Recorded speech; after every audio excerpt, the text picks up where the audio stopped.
Muy buenas a todos chicos, bienvenidos a un nuevo vídeo de Carniplant. En el vídeo de hoy vamos a hablar sobre musgo, concretamente musgo de Sphagnum. Ya sabéis que es el que se utiliza, es el género que utilizamos para el cultivo de las plantas carnívoras. Además también se utiliza para otro tipo de plantas, como por ejemplo los bonsái, se utiliza para decoración y para propagación. Vamos a ver hoy las virtudes y los defectos de utilizar este tipo de briófito.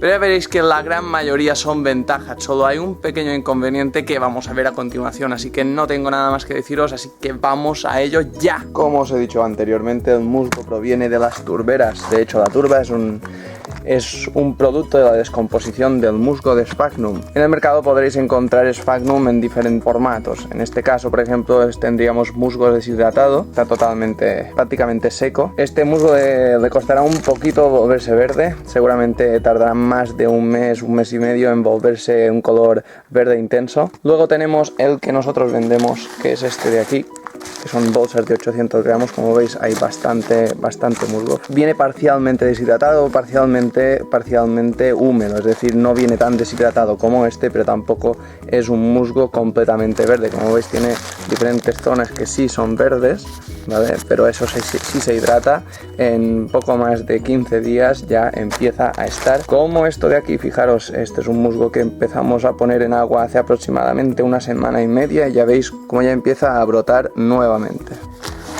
Como os decía, este musgo que vendemos nosotros en aproximadamente un mes en agua se nos transforma en esto tan bonito de aquí, completa y absolutamente verde.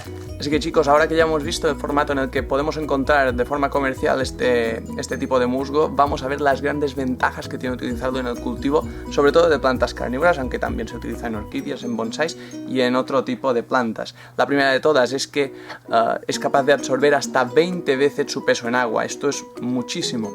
De hecho, cuando lo ponéis en agua, cuando lo remojáis, actúa como una esponja, es decir, absorbe gran cantidad de agua. Esto permite dos cosas. La primera de todas, que las raíces estén constantemente húmedas, y la segunda es que prácticamente no tiene que regarse como la turba. La turba tengo que regarla, las bandejas donde hay turba la tengo que regar una vez cada día o cada 2 días. En cambio, las bandejas o las macetas donde tengo musgo de Sphagnum, basta una vez cada 4 o 5 días e incluso una vez por semana. Y recordad que estamos en un invernadero y aquí hace bastante calor. La segunda gran ventaja es que es un sustrato ligeramente ácido. Esto es fantástico para el cultivo de plantas acidófilas.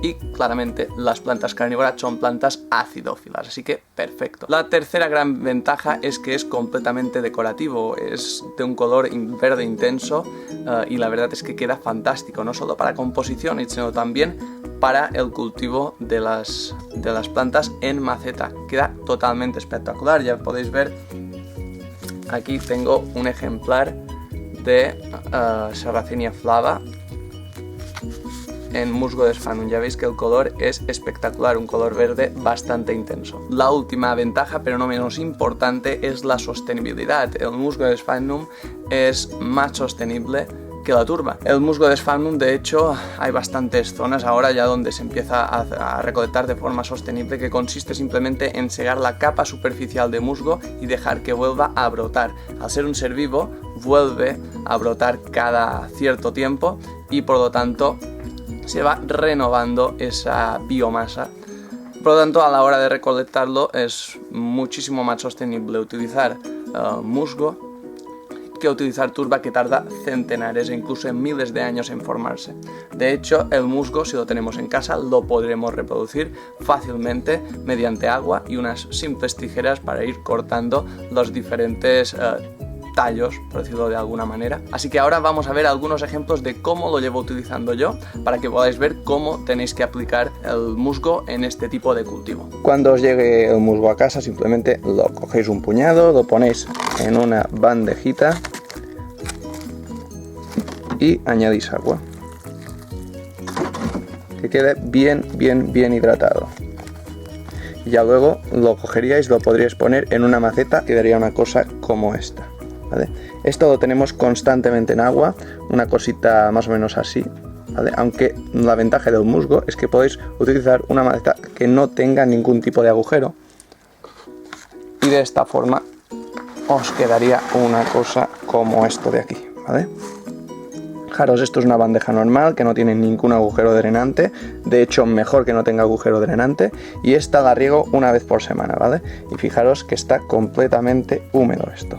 De hecho, esto hace aproximadamente unos 15 días que lo hicimos, y fijaros cómo ya empieza a tener partes verdes por todo. Estas dionaeas de aquí son las que estaban un poquito, son las que habían sufrido un poquito más. Siempre en una colección de plantas siempre hay algunas que por algún motivo van un poco más atrasadas que el resto, pero fijaros que en musgo, una vez puestas en musgo, están empezando a proliferar bastante. Y es que, chicos, como os estaba comentando, con el musgo de Sphagnum son todo ventajas. De hecho, fijaros en esto de aquí, es un ejemplar de Sarracenia flava, variedad flava, que durante un trasplante se me rompió lo que es la raíz y se me rompió lo que fueron las hojas.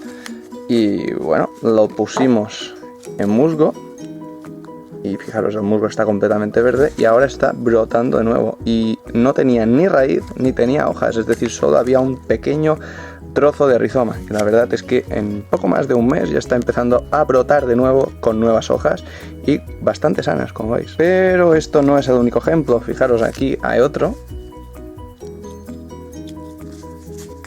ejemplar. Ahora hay que cortar las hojas viejas, no os preocupéis si se os secan las primeras hojas, es completamente normal, ¿vale? Se está deshidratando, pero el musgo, cuando empieza a ponerse verde, normalmente ya iréis viendo cómo aparecen las primeras hojas de Sarracenia asomando por la parte de abajo. Y es que la gran ventaja del musgo, aparte de todas las que os he dicho, es que además transpira mucho y tiene esta facilidad para airear la parte de las raíces. Las raíces están completamente húmedas, hay oxígeno, es un perfecto ecosistema pequeñito para empezar a proliferar tanto las raíces como la parte aérea. Y como no, tampoco son los únicos ejemplos. Aquí tenemos otro, un musgo completa y absolutamente verde, aunque se pondrá todavía un poquito más verde. Todos estos son ejemplos que de aproximadamente hace un mes, es decir, son plantas que no llevan aquí muchísimo tiempo. De hecho, tienen aproximadamente un mes, como estaba comentando, y fijaros lo rápido que están empezando otra vez a brotar. Estos son trozos rotos durante un trasplante que los hemos puesto aquí dentro. Y aquí tenéis un ejemplar de Sarracenia leucófila, o más bien 2 o 3. Aquí tiré unos cuantos trozos de rizoma que se me habían roto y fijaros, están sacando nuevamente nuevas hojas. Y aquí tenemos un ejemplar un poquito más pequeñito, pero igualmente está en perfecto estado, como veis. Pero chicos, esto obviamente no solo lo utilizamos en Sarracenia. Fijaros en ejemplares de Dionaea. Esto de aquí es una maceta bastante grande, de creo 17 centímetros de diámetro. Bueno, en esta maceta hay dionaeas que tenían un crecimiento un poquito más atrasado que el resto de dionaeas, así que las pusimos en musgo. Y la verdad es que fijaros que en aproximadamente un mes han empezado a brotar fantásticamente bien. El musgo, la verdad es que me encanta como sustrato, es un excelente sustrato. La única pequeña desventaja que os tenía que comentar es el precio. Es un poco más caro que utilizar turba. La gran ventaja es que podemos reproducirlo nosotros mismos. La turba no la podemos reproducir. Y bueno, como os decía, aquí abajo tenemos agujeros. Lo mejor es utilizar una maceta sin agujeros si utilizamos musgo. Yo, como la tengo directamente en una bandeja, pues cogen el agua directamente desde abajo. Pero si no queréis gastar agua, coged una maceta que no tenga drenaje abajo y le tiráis agua a granel, así, ¿vale? Se irá absorbiendo el agua, en este caso la está desechando toda, pero irá absorbiendo el agua y os quedará una cosa tan bonita como esto de aquí. Fijaros cómo está verde. Y bueno, solo lleva un mes aquí, dentro de poco se pondrá aún más verde con estas altas temperaturas y con la cantidad de agua que tiene este musgo, pues en poquitos tiempos se pondrá de un verde intenso espectacular, más o menos como un verde de esta bandeja de aquí. Chicos, ya habéis visto que prácticamente todos son ventajas en el uso del musgo de Sphagnum en el cultivo de las plantas carnívoras. De hecho, en esta maceta de aquí solo hemos utilizado media bolsa de musgo de Sphagnum. Veréis que al principio de todo pierde muchísima consistencia, cuando lo mojamos en agua, pero rápidamente al cabo de unos cuantos días va a empezar a ganar volumen nuevamente y ya luego cuando empieza el crecimiento rápido, que se produce a partir de los 15 días o 20 días, pues ya va a ganar muchísimo más volumen. Utilizar musgo de sphagnum para el cultivo de semillas de plantas carnívoras no lo aconsejo demasiado, a no ser que sean nepentes, en cuyo caso para germinarlas sería el mejor sustrato. No obstante, el problema de utilizar musgo de sphagnum para el cultivo de semillas es que el musgo de sphagnum crece mucho más rápido que las pequeñas plantas y por lo tanto va ganando terreno y compite por la luz con estas plantas. Por lo tanto, tendríamos una competencia que no sería muy beneficiosa para las pequeñas plántulas tanto de Drosera como de Dionaea o de Sarracenia, por ejemplo, por poner algún ejemplo. Por lo tanto, las semillas mejor utilizar turba con arena de sílice o viruta de madera con arena o cualquier tipo de sustrato que no sea musgo de sphagnum. Y bueno, esto ha sido todo por hoy, espero que os haya gustado, que empecéis a utilizar el musgo porque la verdad es que vale la pena en el cultivo de plantas carnívoras, además se os van a poner unas macetas espectaculares de un color intenso que chapó. Nada más, yo me despido de todos vosotros y nos vemos en un próximo vídeo. Adiós.